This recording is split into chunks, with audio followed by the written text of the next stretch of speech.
vai e que seja feito segundo a tua fé. Eu não encontrei tanta fé em Israel.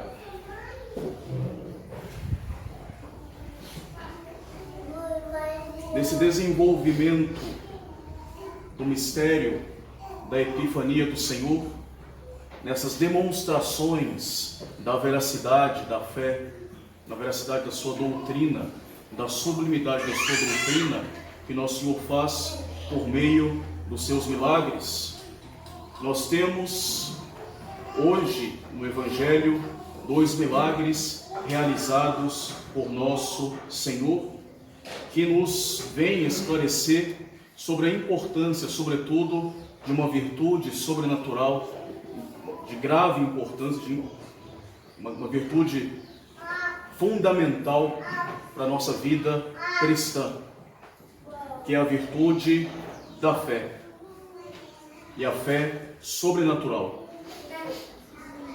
Nós vemos que antes de fazer um milagre, não só nesse evangelho de hoje, mas nós vemos em vários evangelhos, em várias partes dos santos evangelhos, que nosso Senhor, Ele pedia da parte daqueles que queriam receber uma graça especial, queriam receber um de seus benfeitos, nosso Senhor pedia um pré-requisito, e esse pré-requisito era uma fé sincera e verdadeira. Da grandeza daquela fé dependia o tamanho do dom recebido. Da grandeza da fé dependia o milagre. Daí nosso Senhor falar para o centurião no Evangelho de hoje: vai e faça que seja feito conforme a sua fé. A fé era tamanha que conseguiu de Cristo a cura daquele servo. E assim, naquele momento, diz o Evangelho, naquela mesma hora, o servo se curou. Da grandeza da fé dependia o tamanho do dom que nosso Senhor concedia. E ainda hoje, nosso Senhor fala conosco diante das nossas súplicas e das nossas orações. Vai e seja feito conforme a tua fé, conforme creste. E nos diversos evangelhos narrados, nosso Senhor, Ele pede preventivamente esta fé. E sempre Ele diz ao final do milagre, de alguns milagres, Ele diz: vai, a tua fé te salvou. Todos nós temos memória de algum fato narrado pelo Evangelho que nosso Senhor diz, ao final: vai, a tua fé te salvou. O Evangelho deste domingo nos ostenta de uma forma especial esta virtude da fé, da parte daqueles que pediam de Cristo um milagre. Nos mostra primeiramente um leproso purificado da sua lepra, e depois o servo de um centurião salvo das garras da morte. E nesses casos, nosso Senhor age claramente segundo a fé daqueles que pediram a graça. O leproso, ele vai ao encontro de Cristo, se coloca a seus pés, expõe a sua profunda miséria, e no clamor de uma fé mais viva e da fé mais profunda, ele diz: Senhor, se tu quiseres, tu podes me curar. Somente nesta palavra do leproso, nós vemos a sua grande fé em nosso Senhor Jesus Cristo. Ele crê que Cristo pode lhe realizar uma grande cura, lhe realizar a salvação de um mal, basta que Cristo o quisesse conceder. Ou seja, ele crê que Cristo é todo poderoso. O que ele quer, ele pode. E nosso Senhor, diante desta fé do leproso, desta fé viva, desta fé profunda daquele homem que crê no poder salvífico de nosso Senhor Jesus Cristo, nosso Senhor lhe responde: eu quero, seja curado, seja limpo. Naquele mesmo instante, este leproso, ele é curado da sua lepra por causa da sua fé abundante. O centurião em Cafarnaum, ao ver que nosso Senhor iria até a sua casa, iria se dirigir para realizar na sua casa uma cura, ele diz com toda a fé e com toda a humildade ao mesmo tempo: Senhor, eu não sou digno que entreis na minha casa, dizei uma só palavra e meu servo será curado.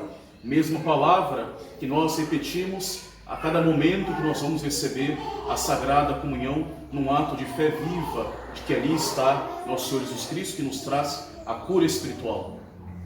O centurião simplesmente disse: não precisa vir até a minha casa, basta dizer uma só palavra. O Senhor diz: eu não vi tanta fé em Israel. Uma fé tamanha eu nunca encontrei no povo escolhido, no povo que havia recebido a revelação, no povo que era escolhido de Deus. Não havia tanta fé como a deste homem pagão. Nosso Senhor responde a ele: vai e seja feito conforme creste, seja feito conforme a tua fé. E de fato, como aquela fé foi grande, conseguiu para ele um grande prodígio, um grande milagre. E isso nos mostra o quão poderosa é diante de Deus a nossa fé, o quão nós devemos dar valor para a nossa fé, e o quanto nós desconhecemos do poder da nossa fé, o quanto vale diante de Deus os nossos atos de fé. A virtude da fé, ela é uma virtude sobrenatural. A fé cristã é uma fé sobrenatural, que é a adesão da nossa inteligência e do nosso coração à palavra de Deus revelada por meio da Santa Igreja Católica atualmente. E nós cremos firmemente, sem dúvida nenhuma, por causa da autoridade de Deus que revela essas verdades que nós devemos crer. Isso porque Deus, sendo Deus, não pode se enganar e não pode nos enganar. Logo, quando Deus fala, quando Deus me revela, eu sou obrigado a dar a total adesão da minha inteligência. Este conjunto de verdades reveladas, nosso Senhor, Ele confiou à sua Santa Igreja Católica. É o que nós chamamos o depósito da fé, que a Igreja ela deve conservar sem nenhuma alteração, sempre sendo fiel àquilo que Cristo ensinou. De tal forma que os pastores da Igreja, desde ao simples diácono, passando pelo padre, aos bispos, e até mesmo o Santo Padre, o Papa, não podem de forma alguma tirar ou acrescentar coisas novas aos dados da fé. Não podem ensinar nada que seja contrário a nosso Senhor Jesus Cristo, a tudo aquilo que Ele nos ensinou. Quando nós aceitamos plenamente o conjunto dos ensinamentos de nosso Senhor Jesus Cristo, nós podemos dizer que nós possuímos a fé verdadeira e a fé sobrenatural. Mas essa fé não é um mero ato. Essa fé é uma verdadeira virtude que nos conduz, de alguma forma, a crer em tudo aquilo que nos foi revelado, tudo aquilo que a Igreja Católica nos ensina, seja compreensível à nossa razão ou não. E isso dirige os nossos contatos com esse ato de fé, dirige os nossos, essa virtude, deve dirigir as nossas relações para com o próximo e para com o mundo. Essa virtude da fé, ela nos foi infundida na nossa alma no momento do nosso batismo, pelo próprio Deus, e que nós somos convidados a cultivar inalterável, viva, através das nossas boas obras, através das virtudes cristãs. De tal forma que, como nos ensina São Tiago, A fé sem obras é uma fé morta. A fé, ela trata da vida futura, trata daquilo que mais nos importa, trata da nossa finalidade, sem desprezar as coisas do presente, muito pelo contrário, ordenando as coisas do presente a nossa finalidade sobrenatural. E assim ela vem ser base da nossa esperança de que um dia nós seremos recompensados no céu. Um dia nós receberemos a coroa da glória pelas dificuldades, pelas boas obras que nós cumprimos neste mundo. É a fé que torna os nossos atos, nossas boas obras, os nossos sacrifícios dignos de receberem esta glória na outra vida. Por isso diz São Paulo, a fé é fundamento da esperança, é a certeza a respeito daquilo que não se vê. Esta fé sobrenatural, essa fé divina que nós recebemos no nosso batismo, sobretudo, é absolutamente necessária para a nossa salvação. Sem ela, sem a fé, é impossível agradar a Deus. A fé já é o começo da salvação do homem, é o fundamento e a raiz da nossa justificação. Sem ela, nós não podemos alcançar a herança dos filhos de Deus. É pela fé no batismo, através do nosso batismo, que nós nos tornamos filhos de Deus, co-herdeiros com nosso Senhor Jesus Cristo. É esta fé sobrenatural absolutamente importante para a nossa salvação. É esta fé que nos impele a fazer por Deus as coisas mais difíceis, e que impeliu tantos santos a viverem uma vida de virtude tão heróica. A fé, por exemplo, nos faz amar os nossos inimigos. Sem ela, nós certamente odiaríamos os nossos inimigos. A fé nos faz renunciar aos desejos desordenados da nossa carne, por exemplo. Sem a fé, nós nos deixaríamos muito facilmente nos levar pelas concupiscências. A fé nos faz praticar o perdão das ofensas. Se não fosse a fé, nós certamente procuraríamos praticar a vingança contra as pessoas que de alguma forma nos ofenderam e nos trataram com uma certa injustiça. A fé, podemos dizer, é a alma das nossas ações heróicas, a alma da nossa vida virtuosa e a causa determinante desta nossa submissão da inteligência a Deus, da inteligência e da vontade a Deus. É pela fé que nós cremos na existência das coisas invisíveis, como nos diz o grande São Paulo. A fé, ela é necessária para conhecer o plano de Deus para nós, na nossa vida. O plano misericordioso de Deus na ordem da criação, na ordem da encarnação do Verbo, na ordem da redenção, tudo procurando o nosso bem, o bem da nossa alma, o bem da nossa salvação eterna. A fé é necessária para que nós nos tornemos membros da Igreja de Cristo, herdeiros de Deus. Por isso que no início do rito do batismo, a primeira pergunta que o padre faz ao catecúmeno ou ao padrinho é justamente esta: o que tu pedes à Igreja de Deus? O que se responde: eu peço a fé. Esse dom tão importante da fé, que me torna filho de Deus, filho adotivo de Deus pela graça. Nós vemos em toda a liturgia da Igreja, na missa, nas orações pelos moribundos, nos cantos pelos defuntos, nas orações fúnebres, a Igreja, ela sempre pressupõe a fé para aqueles pelos quais ela reza. Por exemplo, assim diz numa bela oração de Ezequias: nós rezamos por aquele cuja fé é notável e mesmo que tenha pecado na sua vida, nunca negou a sua fé, mas sempre foi fiel. A fé é um dom sobrenatural que a Igreja nos pede que guardemos em vaso de ouro, com muito zelo e com muito cuidado. Esta fé, para ser uma fé verdadeira, ela exige certas qualidades. Primeiramente, esta fé, ela é una. Esta fé, ela é una.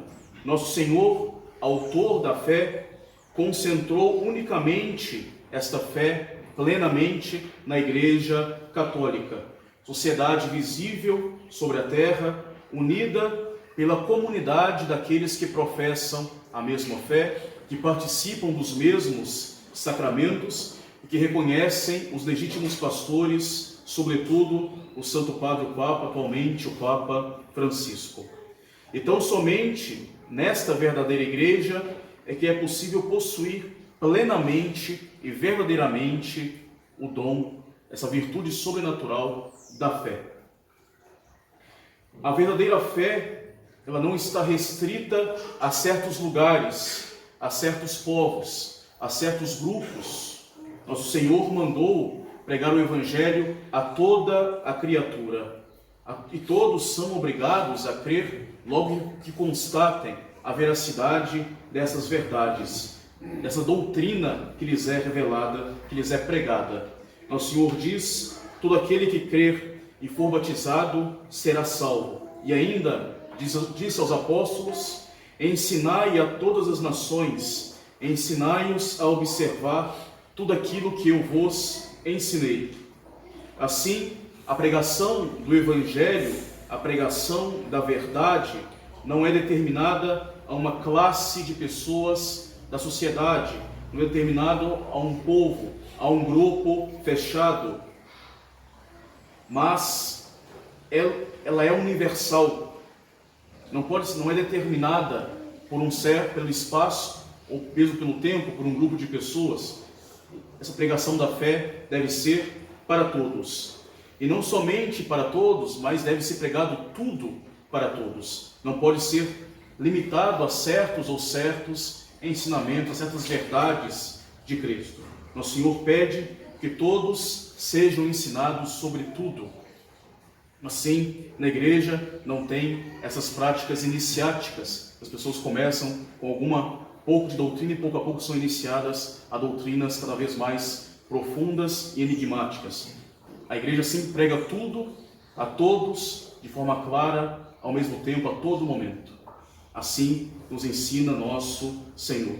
E aquele que crê em tudo aquilo que Cristo nos ensina será salvo. Podemos dizer que a fé, fazendo uma bela comparação, como fazem alguns teólogos, a fé é uma imensa corrente que liga a terra ao céu. Os diversos dogmas, as diversas verdades reveladas são os vários elos, os anéis desta corrente que atravessa o tempo e o espaço. Retirando um só anel desta corrente, tirando uma só verdade, a corrente ela se parte por inteiro. Retirar uma só verdade é romper totalmente com a fé. Todo o conjunto da nossa fé repousa sobre esta verdade, a veracidade da palavra de Deus, que merece nosso respeito e a nossa obediência. De tal forma que desprezar um só ponto da fé, um só elo do depósito da fé, equivale a desprezar a fé por inteiro, equivale a negar esta veracidade que é o motivo, essa veracidade de Deus, que é o motivo da fé. Equivale, negando um só dogma da fé, equivale a perder a fé católica toda inteira. E nós vamos contra a autoridade de Deus, que nos ensina essas verdades. A fé verdadeira, ela é firme, ela é perseverante. A fé, ela não conhece dúvidas. A fé é a adesão mais firme que pode existir, porque ela repousa sobre um fundamento firme, inamovível, que é o próprio Deus, que é a autoridade de Deus que nos fala, que nos revela, que não pode se enganar e que não pode nos enganar. De tal forma que o ato de fé sobrenatural é uma certeza muito maior, nos dá uma certeza muito maior do que qualquer ciência humana, porque Esse ato de fé sobrenatural se apoia numa verdade primordial, se apoia no próprio Deus. A fé verdadeira, assim, a fé firme, verdadeira, ela exclui dela de si mesma qualquer dúvida. Não pode haver dúvida no ato de fé. Enfim, a fé verdadeira deve ser uma fé viva, uma fé operante, uma fé prática, uma fé operada pela caridade, uma fé que me leva a agir, uma fé que me leva a me movimentar, a mudar algo na minha vida. Por isso diz São Tiago na sua epístola, a fé sem obras é uma fé morta. É interessante notar a fineza do latim usado nas orações, que a igreja, usando bem a língua, conhecendo bem a língua latina, sabe bem empregá-la nos seus diversos termos, na sua gramática. Por exemplo, nós rezamos no credo, não credo in Deo, mas credo in Deum, in unum Deum. Porque credo in Deus seria uma coisa estática, parada, enquanto in Deum é uma construção latina que exige, que nos dá a ideia de movimento. Assim, quando rezo no credo, credo in unum Deum, essa construção latina, quer dizer, eu creio, mas eu me movo ao mesmo tempo.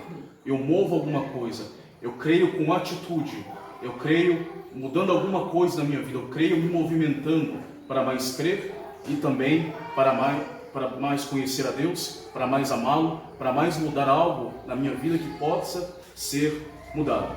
A fé exige uma transformação. Esta é a fé viva. E nesta fé, e a nossa fé, ela será uma fé viva quando ela se tornar a regra da nossa conduta.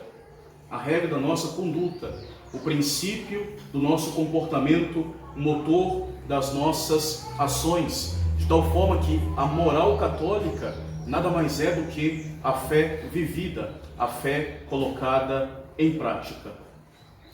Pois que eu creio, logo eu vou agir, eu vou viver conforme os princípios da minha fé, conforme aquilo que eu creio. A fé, ela é o motor das nossas ações, a luz que ilumina o nosso caminho para bem agir.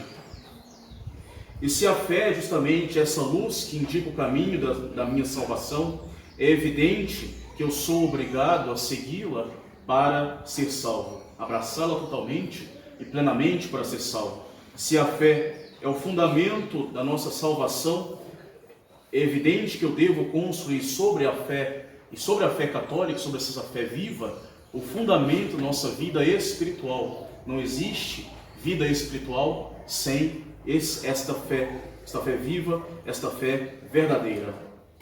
A fé é como que uma raiz que é plantada no nosso coração, que deve se enraizar em todo o nosso ser, que deve produzir uma árvore que vai portar frutos para a vida presente e, sobretudo, frutos para a vida eterna. Para esta fé ser viva, a fé deve ser ativa, deve ser prática.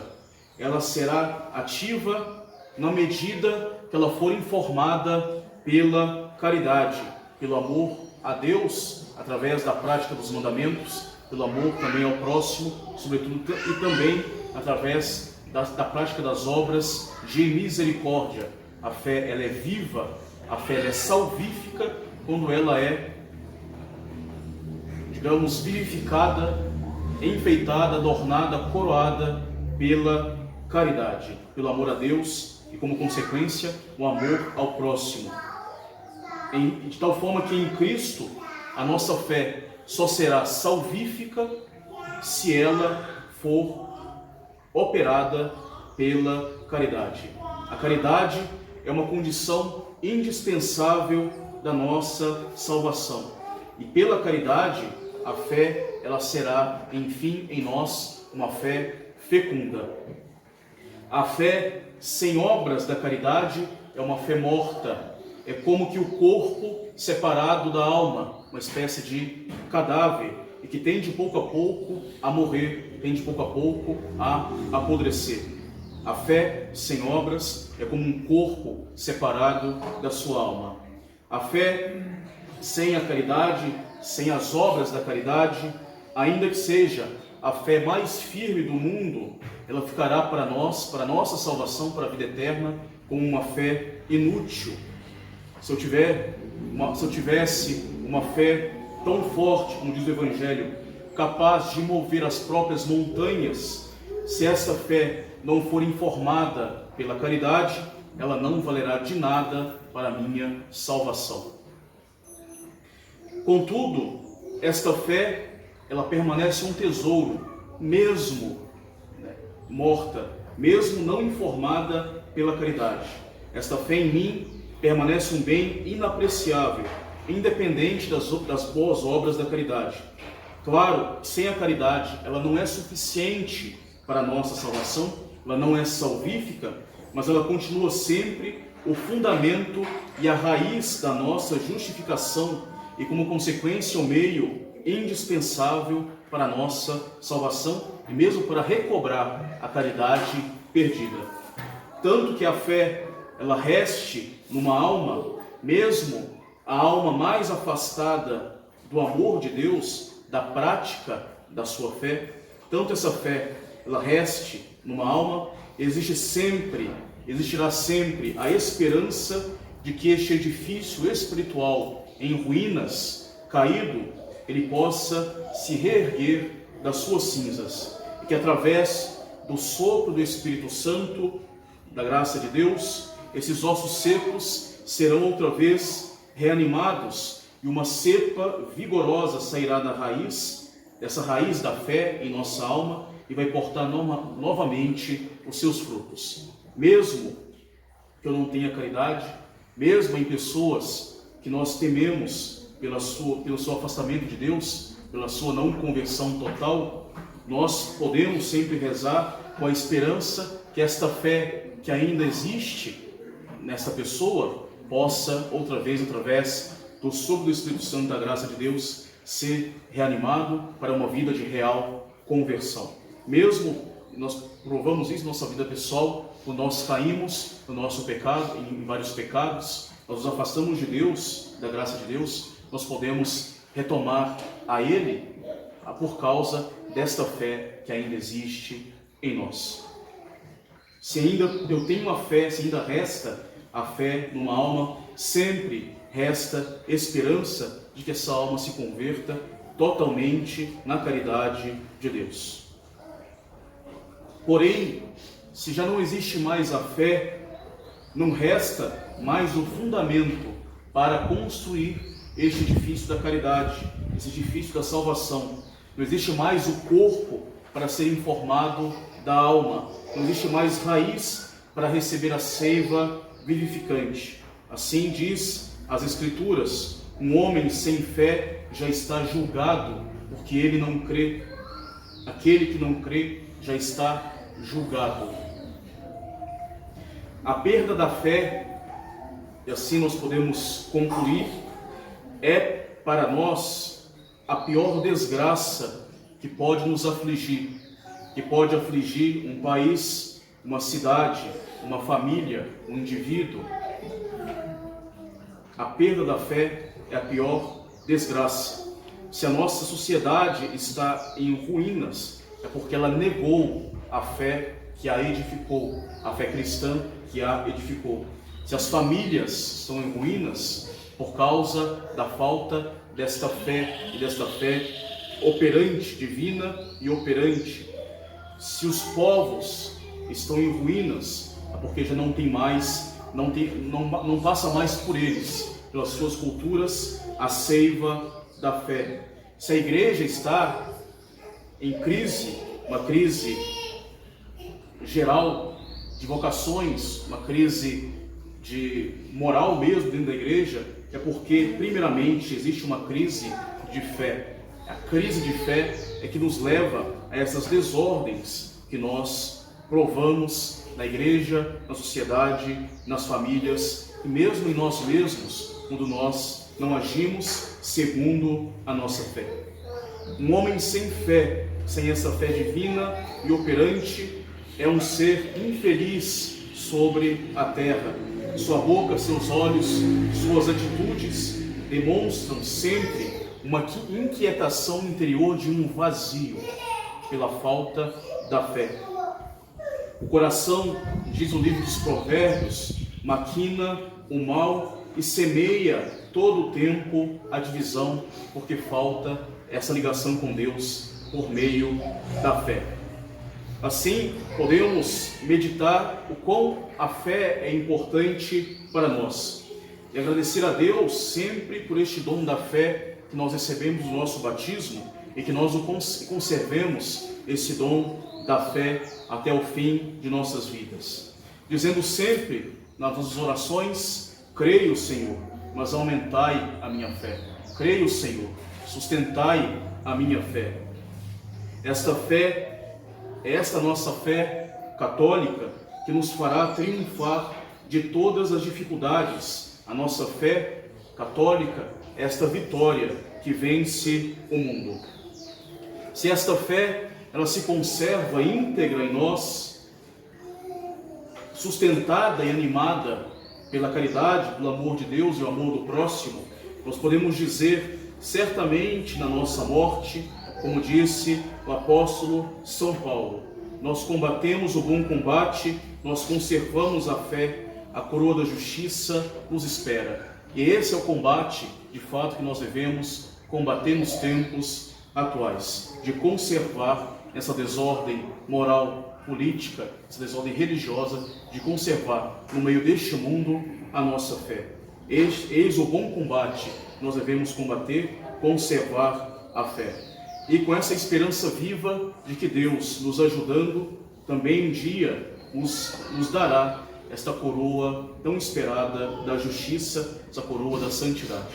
Louvado seja nosso Senhor Jesus Cristo. Do Pai, do Filho e do Espírito Santo. Amém.